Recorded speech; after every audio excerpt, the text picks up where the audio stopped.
Duguan at nakahandusay ng matagpuan ng dalawang babaeng pinatay sa isang condo unit sa Imus, Cavite. Nahuli kamang mga suspect kabilang ang kinakasama ng isa sa mga biktima. Nakatutok si Nico Wahe.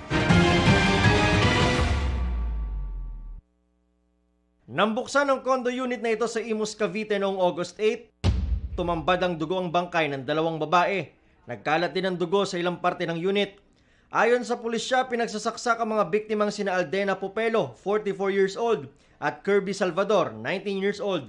May nakita ring ice pick sa crime scene na posible raw ginamit sa krimen. Suspect ang dalawang tao na nahuli na pumasok sa condo unit pasado alas 10:30 ng gabi noong August 7. Ang isa sa kanila na nakapula, nakapasok na sa unit, pero nang lumabas, pinatay ang ilaw sa hallway. Paglabas nila mag-aalas 11 ng gabi, diretso sa pag-alis ang isa, habang ang nakapula, nagpunas pa ng sahig bago sumunod. Natuklasan ng krimen ng ilang kapitbahay ng unit ang tumawag sa Imus City Police umaga kinabukasan. Dumating din ang kapatid na nakatira sa unit. Nakatanggap ng tawag yung aming police station na mayroong nakitang mga dugo kung saan ay napansin nga ng mga kapitbahay o yung katabi ng condominium itong victims na may dugo doon sa lugar. Lumalabas na ang nakapulang suspect ay babaeng live-in partner ni Popelo.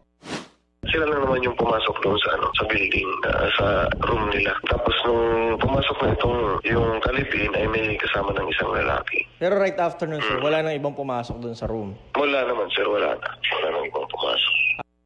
Hinahanap na ang live-in partner ng biktima. Inaalam na rin ang pagkakakilanlan ng isa pang suspect at kung anong motibo sa krimen.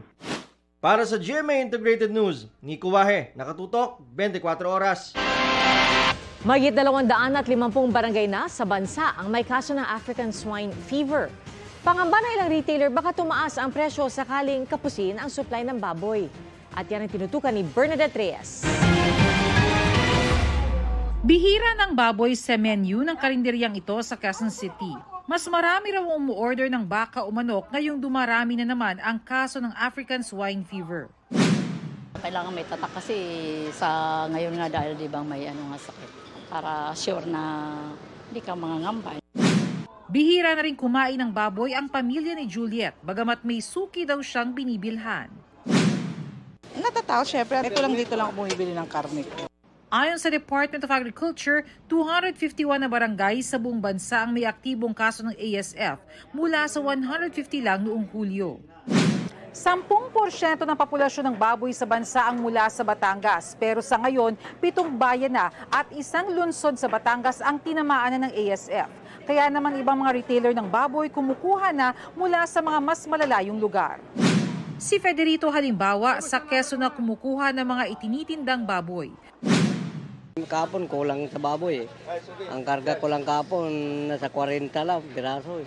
Pangamba tuloy ni Federito, baka sumipa ang presyo ng baboy kung kapusin ng supply. Biglang taas to pag magwalaan ng baboy dito. Sa ngayon, wala raw nakikitang dahilan ng Samahang Industriya ng Agrikultura o SINAG para tumaas ang presyo. Bumaba pang araw sa 170 to 180 pesos per kilo ang farm gate price sa Batangas, habang nananatili sa 190 hanggang 195 per kilo sa ibang probinsya. For this year, wala tayong nakikitang problem. Kung matamaan yung inahin, problema tayo by next year. Pero so far, wala pa naman tayong nakikitang problema up to December. Para maiwasan ang lalong pagkalat ng ASF, magtatayo ang Department of Agriculture ng mga livestock checkpoints sa Luzon habang hinihintay ang mga bakuna sa ASF. Tiniyak ni Agriculture Secretary Francisco Chula-Real Jr. na may pondo para sa pagbili ng vaccines. May emergency fund din na ayuda sa mga tatamaang hog raisers. Para sa GMA Integrated News, Bernadette Reyes, nakatutok 24 oras.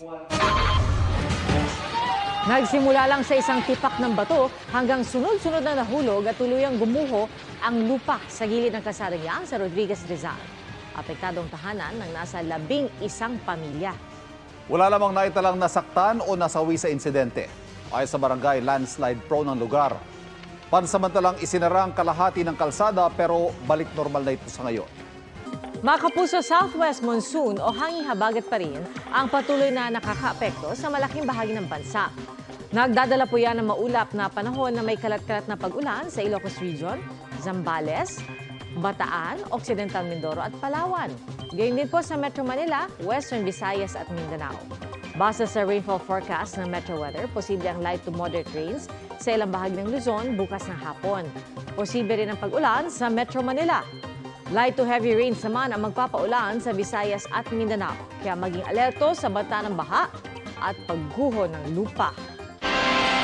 Asahan ulit ang big-time oil price rollback sa susunod na linggo. Sa tansya ng kumpanyang Uni Oil, posible hanggang 2 pesos na tapyas sa kada litro ng diesel at hanggang 2 pesos and 30 centavos sa gasolina.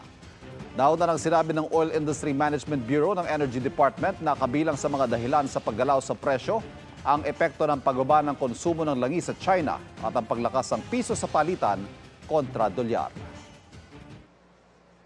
Inilibing na sa Heritage Memorial Park sa Taguig City si Regal Films matriarch Lily Monteverde. Bago inilibing kaninang umaga, nagdaos muna ng isang misa sa tahanan mga Monteverde. Sa huling pagkakataon, bumuhos ang pakikiramay at pagmamahal ng mga taga-industriya para sa namayapang movie producer. Nagdaos muli ng isa pang misa bago siya ihatid sa kanyang huling hantungan. Mga kapuso, maging updated sa showbiz happenings anumang oras. Mag-subscribe sa GMA Integrated News sa YouTube. At para sa mga kapuso abroad, bisitahin ang GMA Pinoy TV at www.gmanews.tv.